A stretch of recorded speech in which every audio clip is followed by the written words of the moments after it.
안녕하세요. 오늘의 데일리 뉴스레터에 오신 것을 환영합니다. 1. 한국 국방력의 혁명. 2. 해군 방공군 훈련. 3. 비행기 묘지는 모하디 사막에 있습니다. 한번 진실을 알아봅시다. 앞으로는 이 사업이 대한민국 국방력에 혁신을 일으킬 것입니다. KF-21이 전 세계 방산시장과 군사력 판도에서 대한민국의 위상을 한 단계 상승시켰듯 이 사업의 결과물은 우리 군의 전략 수준을 한 차원 높은 곳으로 이끌 텐데요. 바로 대한민국의 중형항공모함입니다. 이번 마덱스 2023에서 한국형 항공모함 통칭 CVX는 중형으로 형상이 결정된 이후 처음으로 함형이 공개되었는데요. 가장 논란이 많았던 스키점프대를 폐지했고 함재기도 F-35B가 아닌 KF-21은 마리논을 탑재한 모습이었습니다. 전세계 방산시장과 군사 관계자들을 대상으로 대한민국 해군의 미래 전력을 공개하는 자리인 마덱스의 특성상 대부분 마덱스에서 공개된 함형을 그대로 따르는 경우가 많은데요. 각각 때는 기동함대의 핵심이래 정조대왕함, 차기 호위함 FFX 배치 충남함부터 KDGX까지 모두 마덱스에서 먼저 함형과 구조를 공개했었다. 그래서 준비했습니다. 오늘은 대한민국이 보유하게 될 중형항공모함이 도대체 어떤 모습인지 속 시원히 말려드리겠습니다. 직립형에서 전통적인 경사 구상 선수형으로 바뀐 선수, 스키점프대 대신 설치된 캐터펄트와 어레스팅 와이어, 전형적인 항공모함의 함형을 따르는 항공 데크트, 한국형 중형항모는 많은 것이 바뀌었습니다. 하지만 그 중에서도 역시 가장 눈에 띄는 건 규모인데요. 이번 마덱스 2023에서 공개된 한국형 항공모함 CVX는 4만 톤급, 명실상부한 중형항공모함의 전형적인 모습이었습니다. 흔히 항공모함을 배수량으로 구분할 때 2에서 3만 톤급을 경항모, 4에서 7만 톤을 중형항모, 그 이상을 대형항모 또는 슈퍼캐리어라고 부르는데요. 아마 이렇게만 말씀드리면 4만 톤급 CVX를 보고 간신히 중형항모의 턱걸이한 수준이네라며 탐탁지 않게 여기실 겁니다. 확실히 질적 성능의 동급이라면 함정의 크기는 크면 클수록 좋습니다. 더군다나 항공모함의 경우 배수량이 클수록 소태와 함재기 탑재량을 더 많이 가져갈 수 있습니다. 소태와 함재기 탑재량을 더 많이 가져갈 수 있습니다. 더군다나 서해 내해화를 노리는 중국은 지금 당장만 3척, 장기적으로 5척의 항공모함을 보유할 예정입니다. 유감스럽지만 물량 확보의 한계가 뚜렷한 대한민국의 항공모함이 중국을 상대로 우위를 점하려면 우수한 성능의 함재기와 다량의 소태로 승부를 몰 수밖에 없습니다. 그런데 사실 이건 대한민국 해군의 씁쓸한 버릇 때문에 생긴 모해입니다. 흔히들 대한민국의 지정학적 위치를 보고 저주받았다라고 표현하는데요. 그도 그럴 게 위로는 북한, 중국, 러시아로 이어지는 깡패 국가 트리오가 대한민국을 못 잡아먹어서 안달이고 아래에는 대륙 진출을 노리는 일본이 호시탐탐 한반도를 노리고 있으니 당연한 얘기입니다. 오죽하면 대한민국이 주권을 유지하고 있는 것 자체가 역사의 미스터리라고 주장하는 학자들도 있을 정도인데요. 상황이 이렇다 보니 대한민국은 전차 하나 개발하는 것, 전투기 하나 도입하는 것까지 일일이 주변국들의 견제와 간섭을 받아야 했습니다. 그리고 이 중에서도 특히 대외 투사력이 강력한 해상 전력은 북한, 중국, 일본론 할 것 없이 입에 개거품을 물며 반대했는데요. 그렇다 보니 우리 해군에서는 신형 함정을 도입할 때마다 최대한 규모가 작아 보이기 위해 병합 배수량을 발표하는 경향이 있습니다. 외교 분쟁을 먹지하기 위해서인데요. 대부분의 나라가 자신들의 전력을 과시하기 위해서인데요. 크게는 수만 톤까지 차이가 나는 만재 배수량을 발표하고 심지어 그마저도 부풀려 선전하는 것과 정반대입니다. 그리고 이런 경향은 항공모함에서도 고스란히 드러나는데요. 이번에 공개된 CVX의 서류상 배수량은 앞서 말씀드린 대로 고작 4만 톤이었지만 다수의 KF-21은 E2D, 마리논을 모두 운용할 수 있다는 것과 2개의 배터펄트, 함재기를 수송하는 2개의 엘리베이터 등을 고려했을 때 만재 배수량은 최소 7만 톤 이상일 것으로 추측됩니다. 그것도 슈퍼캐리어 직전에 여건이 허락하는 한 최대 규모로 항공모함을 건조하면서 어찌되었든 슈퍼캐리어는 아니지 않느냐는 식의 돌파구를 마련하기 위함입니다. 실제로 전문가들은 대한민국의 CVX가 프랑스에서 추진했던 만재 배수량 7만 5천 톤의 중형 항공모함 P-8와 굉장히 유사한 형태일 것이라고 분석하고 있습니다. 공개된 설계안에 따르면 P-8는 총당 283m, 만재 배수량 7만 5천 톤급의 중형 항공모함으로 캐터펄트 이함과 어레스팅 와이어를 이용한 착한, 다시 말해 캐토바 방식의 항공모함이었습니다. 또한 공동 개발을 계획 중이던 영국의 퀸 엘리자베스급 항공모함과 마찬가지로 전방에 항해형 항교를, 후방에 항공관 제형 항교를 따로 두고 있습니다. 외형적으로 CVX와 상당히 유사한 형태인데요. 함재기는 라팔 32대, 이투시 조기 경보기 3대, NH95대를 탑재할 예정이었습니다. 외형적 유사성을 생각하면 CVX의 함재기 구성도 이와 비슷할 것이라 추측할 수 있는데요. CVX의 경우 공격용 함재기로 KF-21N을 탑재하고 대잠 초계 헬기로는 이미 독도함, 마라도함에서 해상 운용 능력이 입증된 뭐1마리몬이 탑재될 예정입니다. 다만 아직 공중조기 경보기 영역은 문제입니다. 아무리 많은 수의 함재기를 탑재한다 하더라도 정작 공중조기 경보기를 탑재할 수 없다면 말짱 도루묵인데요. 함재기의 성능이 아무리 뛰어나다 하더라도 공중조기 경보기의 지원이 없으면 적진 한복판에서 눈을 감고 전투를 수행하는 것이나 마찬가지입니다. 당초 CVX가 아직 스키점프대 방식의 경항모로 추진되었을 때도 많은 군사 전문가들이 공중조기 경보기를 운용할 수 없다는 점 때문에 한국형 항공모함 추진을 반대했습니다. 물론 스키점프대 방식의 항공모함도 조기 경보 헬기를 운용할 수 있긴 하지만 정식 공중조기 경보기에 비하면 세 발의 피 마찬가지입니다. 항공모함이 정말 움직이는 공군기지가 되려면 공중조기 경보기는 필수인데요. 그런데 문제는 사실상 우리 군에서 도입할 수 있는 함상형 공중조기 경보 이 CG뿐이라는 것입니다. 전투기를 함재기로 개량하는 것도 상당한 기술력이 필요한데 전폭만 30에서 40m에 육박하는 공중조기 경보기를 함상에서 운용이 가능한 크기로 축소하는 건 또 다른 면역입니다. 오죽하면 미국조차 1964년부터 배치를 시작한 이 시리즈를 아직까지 고치고 개량하며 현역으로 굴리고 있는데요. 게다가 수요도 제한적이라 생산성이 낮다는 걸 고려하면 결국 대한민국도 함상 공중조기 경보기로 이 크기를 수입해서 운용할 확률이 높습니다. 자체 개발을 선택하기엔 수지타산이 너무 맞지 않습니다. 앞서 말씀드린 대로 결과론적으로 P-8와 함재기 구성이 상당히 유사해질 수밖에 없는 것입니다. 다만 차이점이라면 탑재 수량에서 발생하기 시작할 텐데요. 함재기 탑재 수량과 소티는 영국의 퀸 엘리자베스급 항공모함에 더 가까울 것입니다. 대한민국 명예의 가장 큰 위험인 중국을 맞상대하려면 한 척의 항공모함으로도 가능한 최대 소티를 추구해야 하기 때문인데요.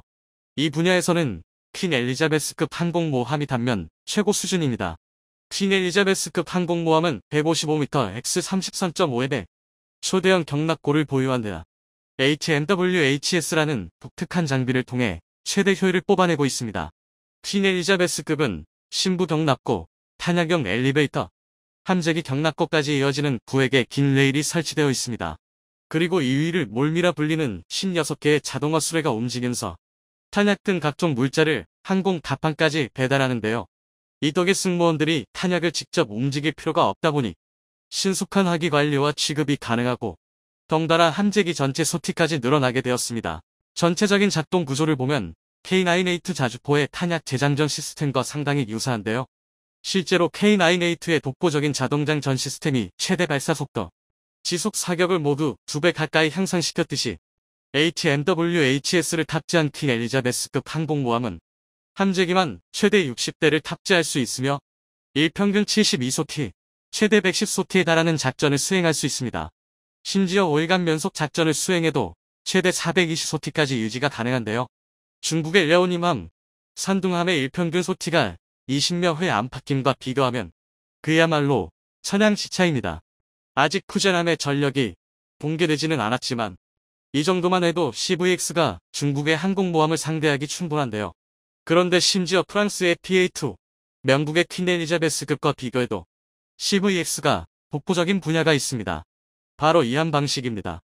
함재기를 새총처럼 쏘아내는 캐터펄트와 함재기 후크에 와이어를 걸어 강제로 착함시키는 어레스팅 기어를 사용하는 캐토바, 스키점프대를 이용해 이륙하고 에리스팅 기어로 착륙하는 스토바, 이도 저도 없이 스키점프대로 이륙하고 수직으로 착륙하는 스토블, 세 가지 형식으로 나뉩니다.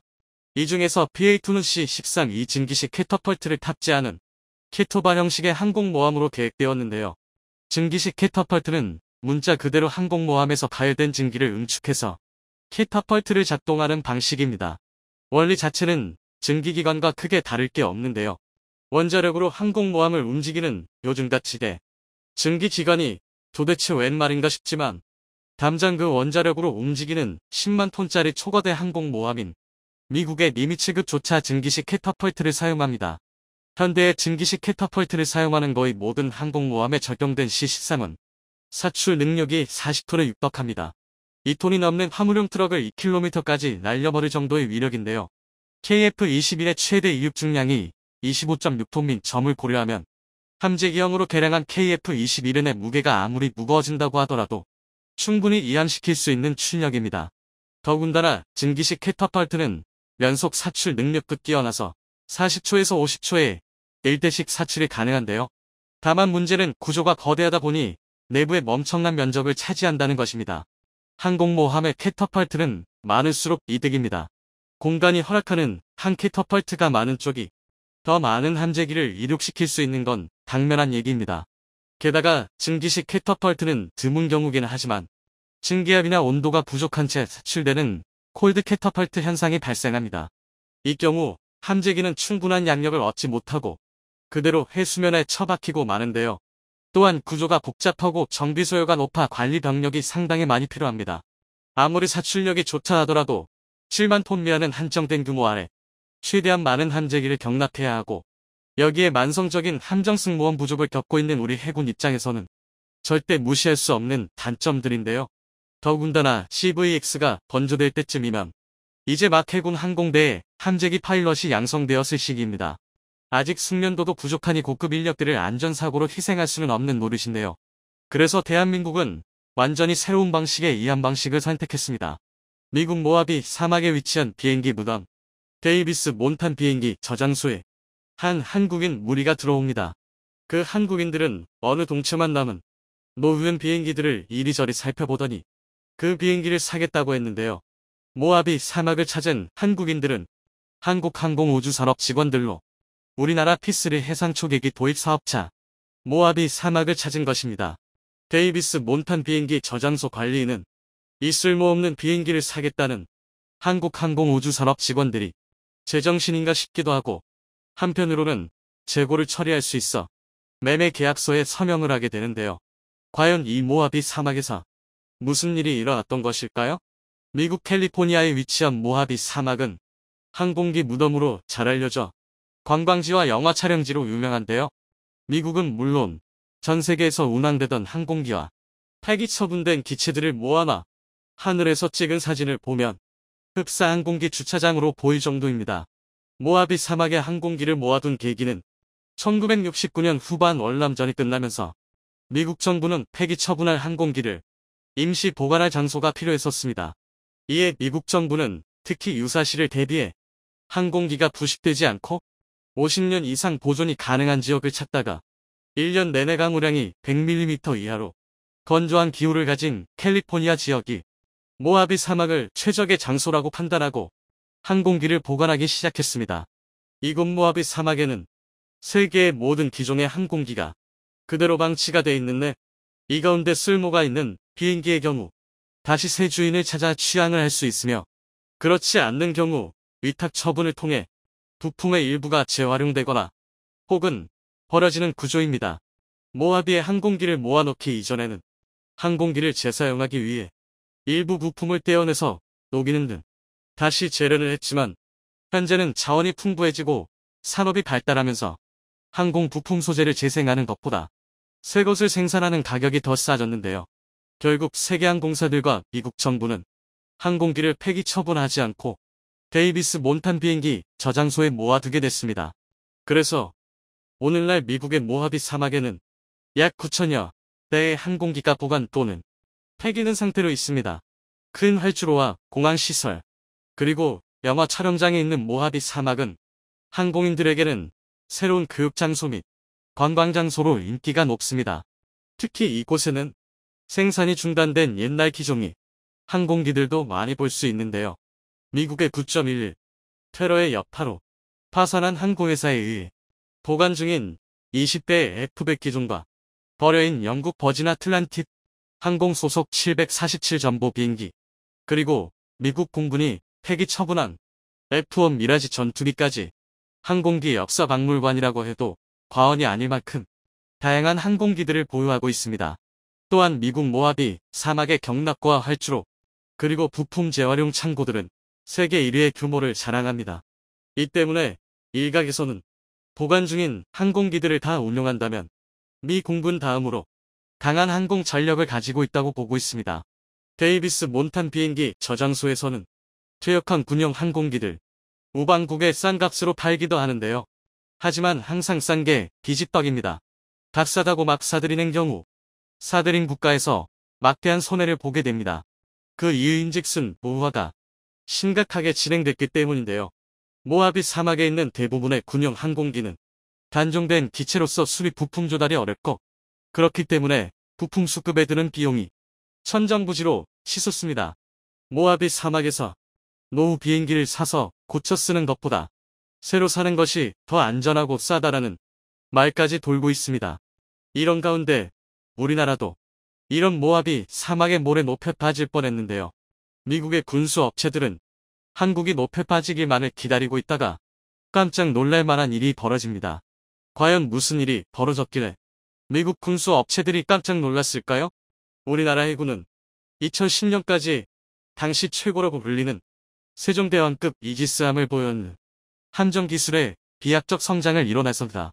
하지만 우리 해군 항공정찰 자산이 너무나 부족했는데 고작 P3C 8대만을 보유하는 것이 전부였습니다. 설상가상으로 천안함 피격 사건까지 터지면서 적 잠수함의 대비가 시급했습니다. 그런데 삼면이 넓은 바다인 한국의 전 해상 작전구역을 감시하려면 한해상 초계기가 최소한 32기 정도가 필요한데 8대는 턱없이 부족한 숫자였죠. 그래서 우리 해군은 잠수함 탐지 능력을 높이기 위해 추가로 초계기를 도입하기로 결정했는데 일대 도입 비용이 하나로 4천억 원 상당이나 하는 고가였습니다. 이는 우리 해군에 엄청나게 부담스러운 가격이었습니다. 4천억 원. 현재 현대중공업이 건조하는 최신의 울산급 배치상 호위함 한 척 가격과 맞먹는 금액이었습니다. 결국 한국 해군 관계자들은 고심 끝에 합리적인 선택지를 고안해내느라 바로 모하비 사막에 보관 중인 중고 P3B를 도입하자였습니다.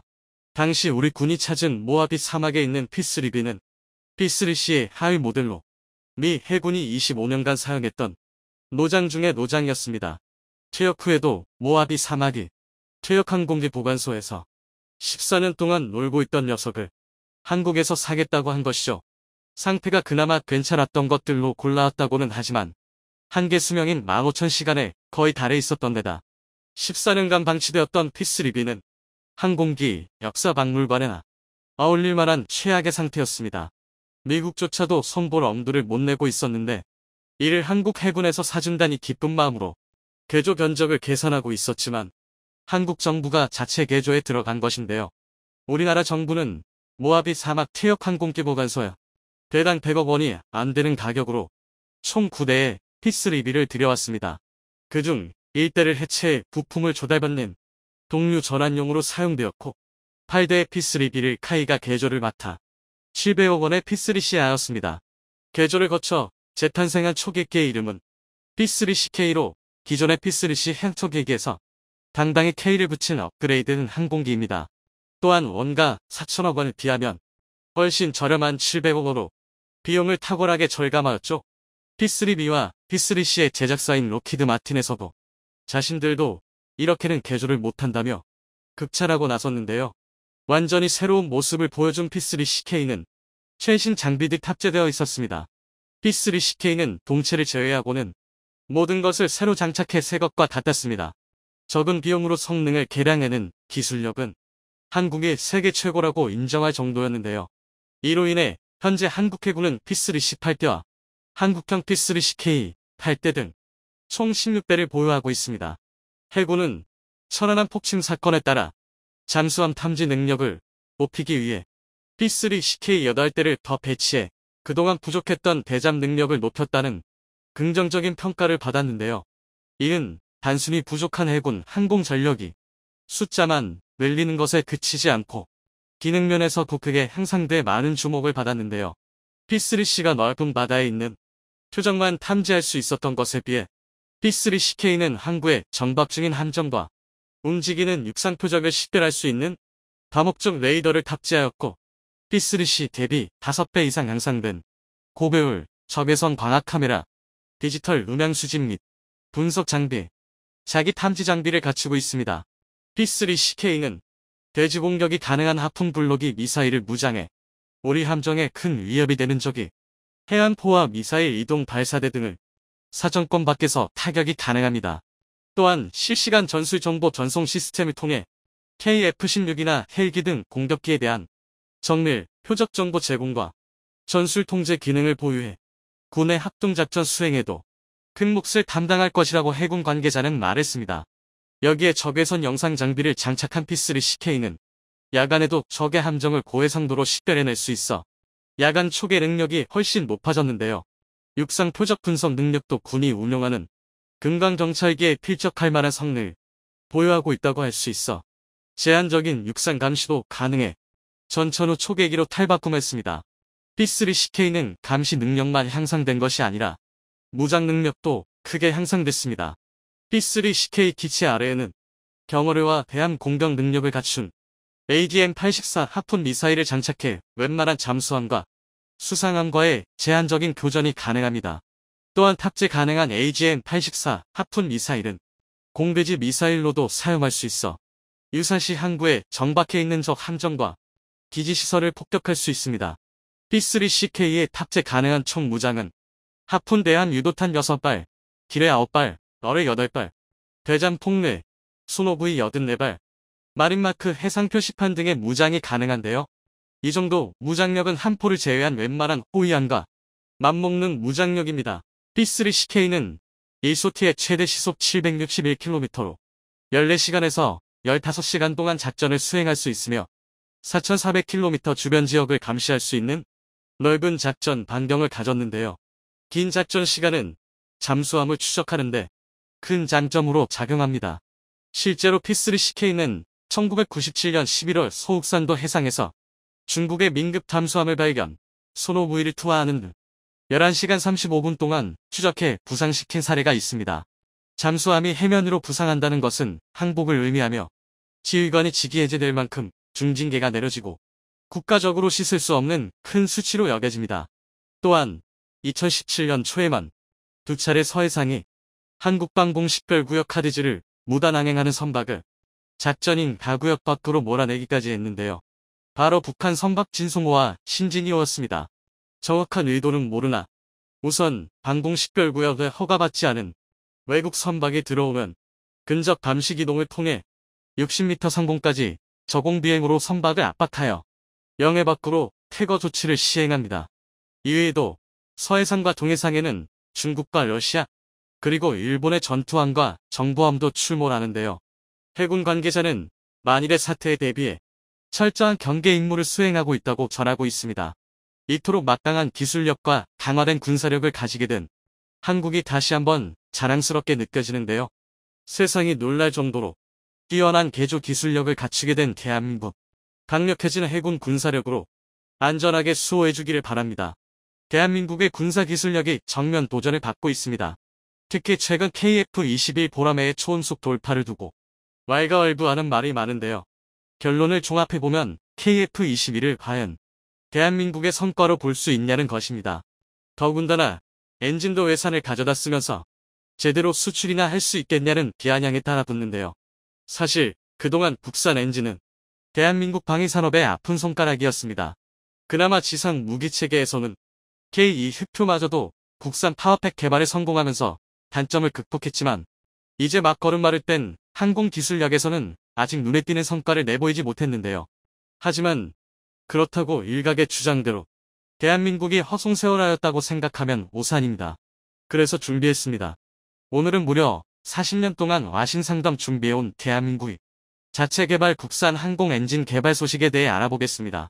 얼마 전 KF-21 보라매가 성공적으로 음속의 벽을 돌파하면서 전 세계의 이목을 집중시켰습니다.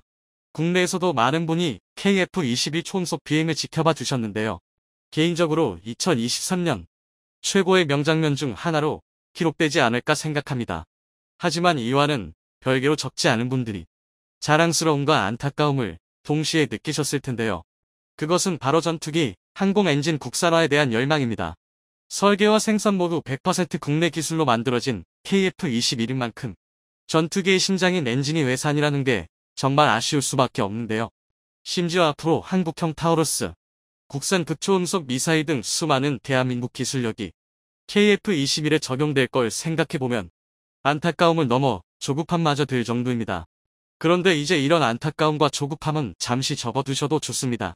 대한민국에 불가능은 없다라는 게 또다시 증명된 건데요.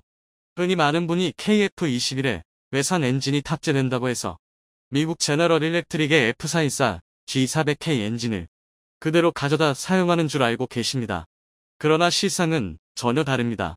실제로 F414 엔진이 직수입으로 탑재된 건 안전성을 고려한 단 한 대의 시제기 뿐인데요. 반면 나머지 5대의 시제기 중 2대에는 국내에서 조립한 F414 엔진이 탑재됐습니다. 심지어 자체 시험을 통해 비교 성능을 테스트한 뒤에는 면허 생산으로 우리 기술진들이 직접 제작한 F414 엔진을 탑재했습니다. 특히 면허 생산으로 탑재한 F414 엔진의 경우 주요 부품 국산화율이 무려 40%에 육박하는데요. 한마디로 비록 설계 자체는 지의 기술력이었지만 대한민국이 항공 엔진을 독자 생산할 정도의 능력은 충분히 보유했다는 게 확인된 것입니다. 물론 일각에서는 40%라는 수치가 그다지 만족스럽지 않을 수도 있습니다. 하지만 이는 분명히 대한민국의 항공 엔진 기반 기술력을 전 세계에 증명할 수 있는 성과였습니다. 그도 그렇게 지는 전 세계 항공 엔진 시장을 독점하다시피 한 세계의 빅메이저 그룹 중 하나입니다. 그런 지 입장에서는 쉽사리 면허 생산을 허용했다가 만약 엔진에 치명적인 문제라도 생긴다면 심각한 이미지 실추로 이어질 수밖에 없습니다. 그렇기 때문에 항공 엔진같이 초고도 기술이 필요한 부품은 그에 마땅한 기술 수준이 검증되어야만 생산 면허를 판매하는데요. 그럼에도 불구하고 한국은 남들이 항공 기술에 걸음마를 떼었다고 생각할 때부터 이미 지가 기술 협약을 맺고 F414 G400K의 면허 생산을 시작했던 것입니다.